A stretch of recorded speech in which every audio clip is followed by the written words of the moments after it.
Today we're continuing to read The Pilgrim's Progress. When Mr. Greatheart and his companions had performed this great work, they took Mr. Despondency and his daughter, much afraid, into their care, for they were honest people, though they were prisoners in Doubting Castle to that tyrant, Giant Despair. They therefore, I say, took with them the head of the giant, for his body they had buried under a heap of stones, and down to the road and to their companions they came, and showed them what they had done.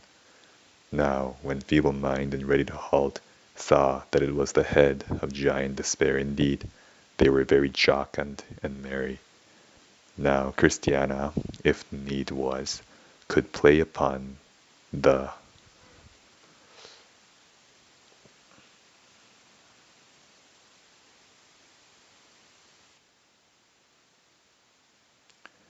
viol, and her daughter Mercy upon the lute. So, since they were so merry disposed, she played them a lesson, and Ready to Halt would dance. So he took Despondency's daughter, much afraid, by the hand, and to dancing they went in the road. True, he could not dance without one crutch in his hand, but I promise you he footed it well. Also the girl was to be commended, for she answered the music handsomely. As for Mr. Despondency, the music was not so much to him. He was for feeding rather than dancing. For that he was almost starved. So Christiana gave him some of her bottle of spirits for present relief, and then prepared him something to eat. And in a little time the old gentleman came to himself and began to be finely revived. Now I saw in my dream, when all these things were finished, Mr. Greatheart took the head of Giant Despair and set it upon a pole by the highway side, right over against the pillar that Christian erected for a caution to pilgrims that came after to take heed of entering into his grounds. And he writ under it upon a marble stone these verses following.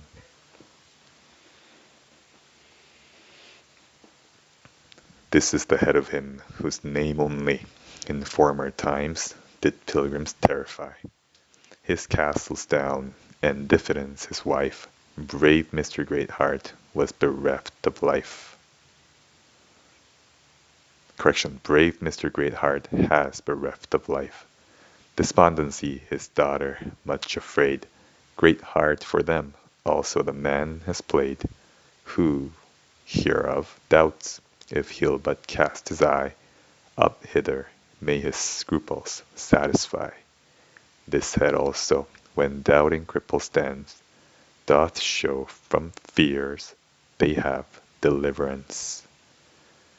When these men had thus bravely showed themselves against Doubting Castle, and had slain Giant Despair, they went forward, and went on till they came to the Delectable Mountains, where Christian and Hopeful refreshed themselves with the varieties of the place. They also acquainted themselves with the shepherds there, who welcomed them, as they had done Christian before, unto the Delectable Mountains. Now the shepherds, seeing so great a train, follow Mr. Greatheart, for with him they were well acquainted. They said unto him, Good sir, you have got a goodly company here. Pray, where did you find all these? Then Mr. Greatheart replied,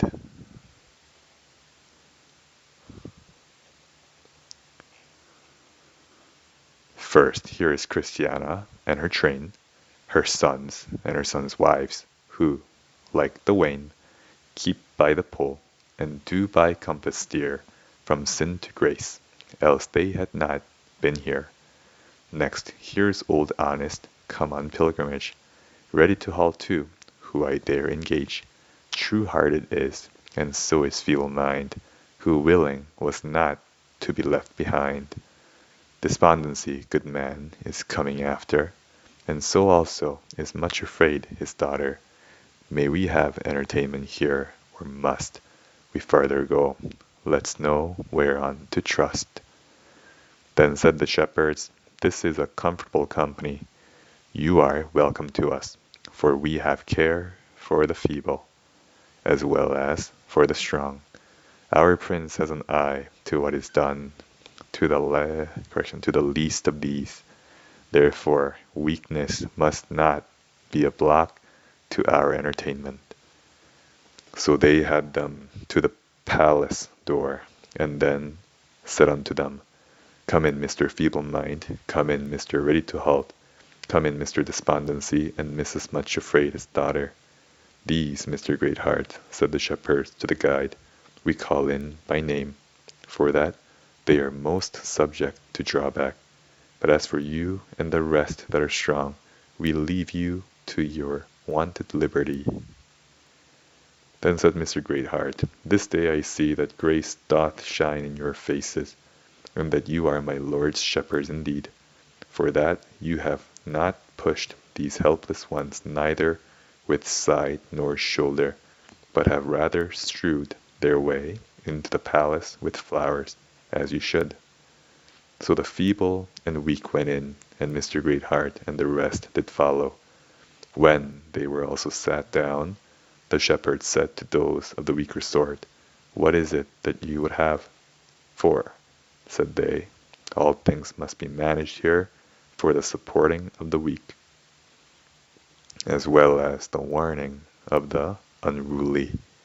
So they made them a feast of things easy of digestion, and that were pleasant to the palate and nourishing, the which when they had received, they went to their rest, each one separately unto his proper place.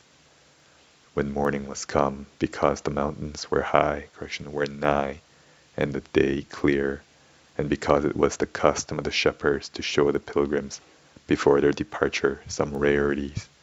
Therefore, after they were ready and had refreshed themselves, the shepherds took them out into the fields, and showed them first what they had showed to Christian before. Then they had them to some new places.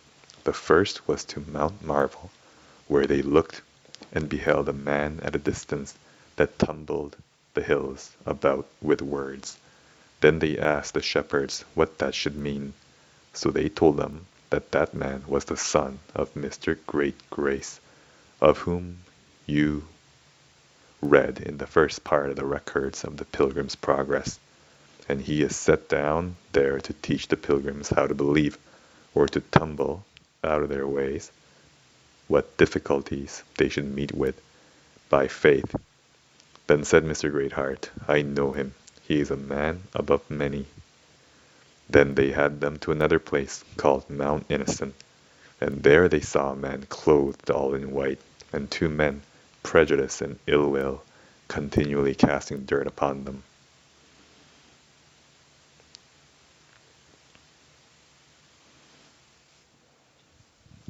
Now, behold, the dirt, whatsoever they cast at him, would in a little time fall off again, and his garment would look as clear as if no dirt had been cast thereat. Then said the pilgrims, What means this? The shepherds answered, This man is named Godly Man, and his garment is to show the innocency of his life. Now those that throw dirt at him are such as hate his well-doing. But as you see, the dirt will not stick upon his clothes, so it shall be with him that liveth truly, innocently in the world. Whoever they be that would make such men dirty, they labor all in vain. For God, by that a little time is spent, will cause that their innocence shall break forth as the light, and their righteousness as the noonday. Then they took them and had them to Mount Charity, where they showed them a man that had a bundle of cloth lying before him, out of which he cut coats and garments for the poor that stood about him. Yet his bundle or roll of cloth was never the less. Then said they, What should this be? This is, said the shepherds, to show you that he who has a heart to give of his labor to the poor shall never want wherewithal.